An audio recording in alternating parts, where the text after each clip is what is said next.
So start ta. So good day to each and everyone. We are the presenter 4 and we are here to share our knowledge about the community organization in marine and freshwater environments. So this is lesson 7. So we will explore more about the community organization that continues to operate in marine and freshwater environments. So let's proceed to the learning outcomes. First, at the end of this lesson, students are able to first we will differentiate competition, coexistence, and succession. So we will differentiate those three terms in order to find a community organization functionable. The second one is to discuss the influence of predation. The third one, we will associate the fluctuating environments to community organization. Number 4, we will relate disturbance and the patch dynamic concept to community organization. So we will focus on the relationship of their functions. The fifth one is to identify the relative roles of competition, predation, and disturbance.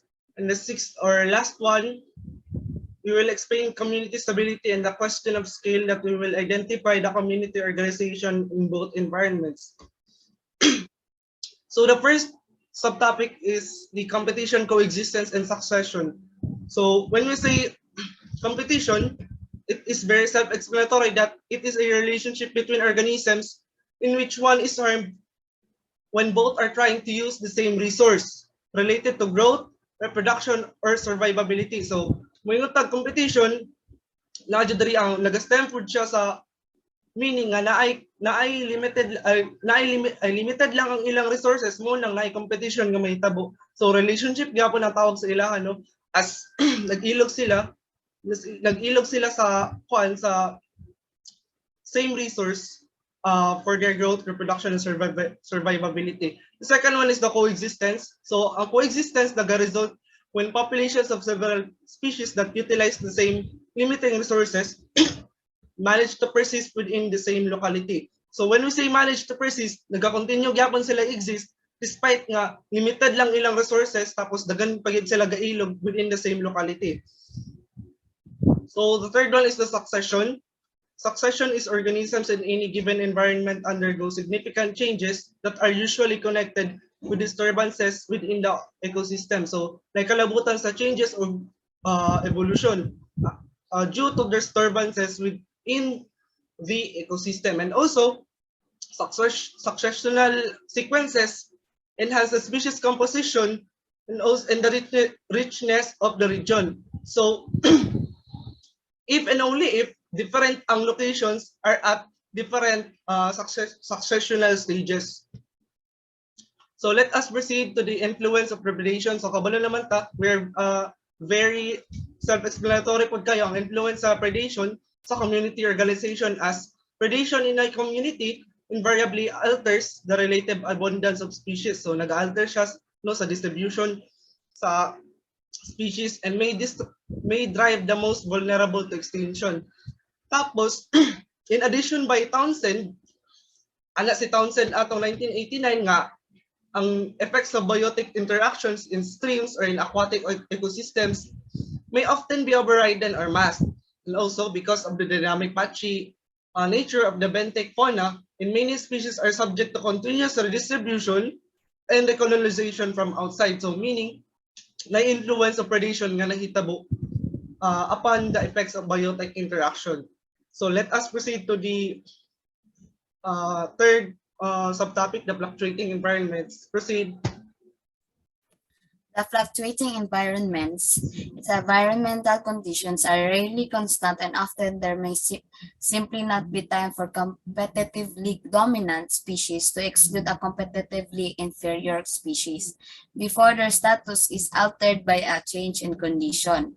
Competitive interaction may not proceed all the way to equilibrium, and competitive status may be changing continuously, permitting a species-rich community to persist.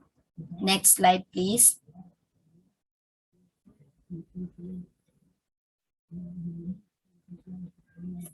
The disturbance and the patch dynamic concept.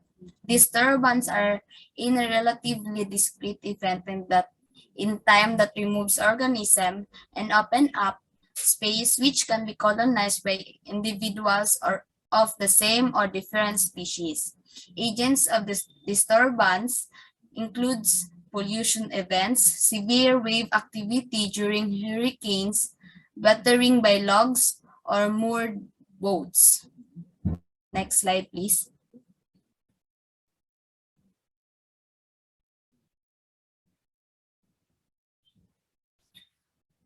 Patch dynamics concept is the study of spatial patterns in landscape or aquatic environment and the ecological environment processes that generate these patterns, plus the internal dynamics of how patches change over time.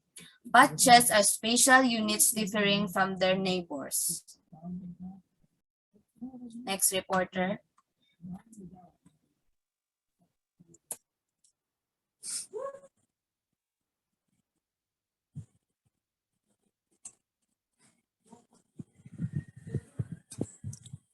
Next slide.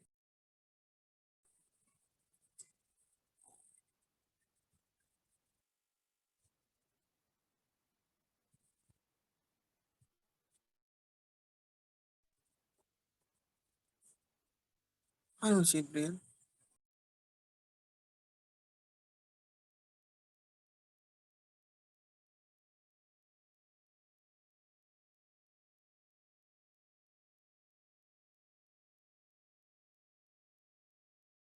Next slide.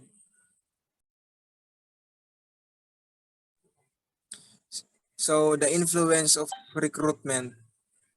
Row Garden, 1987, refer to this as supply-side ecology to emphasize that in some communities, the episodic supply of recruits has a major influence on community organization.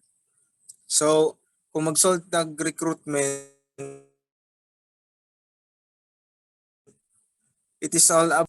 So, in population dynamics, recruitment is a process by which new individuals are added to a population, whether by birth and maturation or by immigration. Next slide.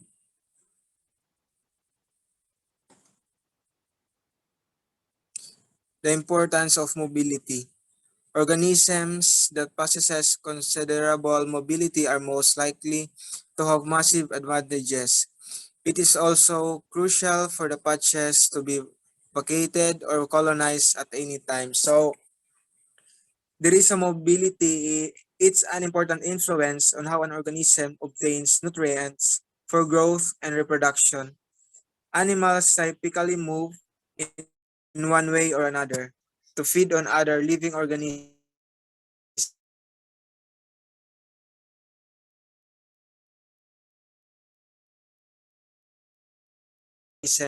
but some consume.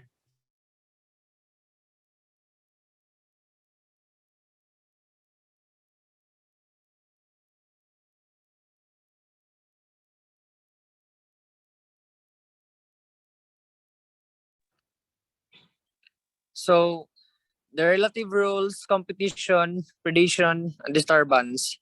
As a particular disturbance exists, either physical and biotic, it will affect and modify the predation rate depending on the environmental harshness.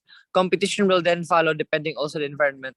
So di ba, follow up lang, di ba yung Adrian ganiha, ang competition is for survivability purposes. Yes, kay from the word compete, meaning magkompetin siya ang mga hayop sa ilang kapwa in order to survive. So animals compete for air, food, shelter, water, and even space.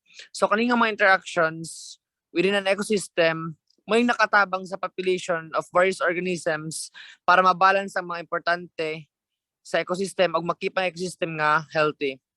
So since focus ta sa marine organization, one good example sa interspecific competition in freshwater is the competition between the big head carp and mussels.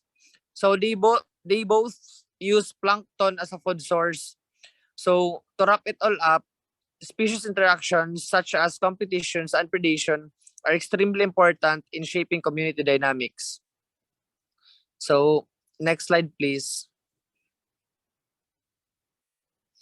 The community stability. community stability can be proven and measured. So it is very self-explanatory na ang community stability is defined as a state of community where the productivity of ecosystem is high and constant irrespective of the change of environment conditions. So di ba, dali lang masabtan ang stability from the word stable, mao na stable ang community tungod sa yes, tama, community stability. So next is the question of scale. The question of scale that may give conclusions on community stability, whether it meets the equilibrium point or not. So connected lang nindo ha, ang community stability og ang the question of scale. So basically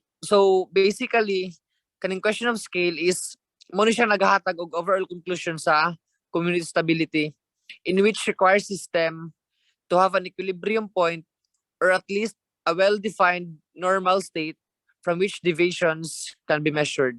So that's all for my report.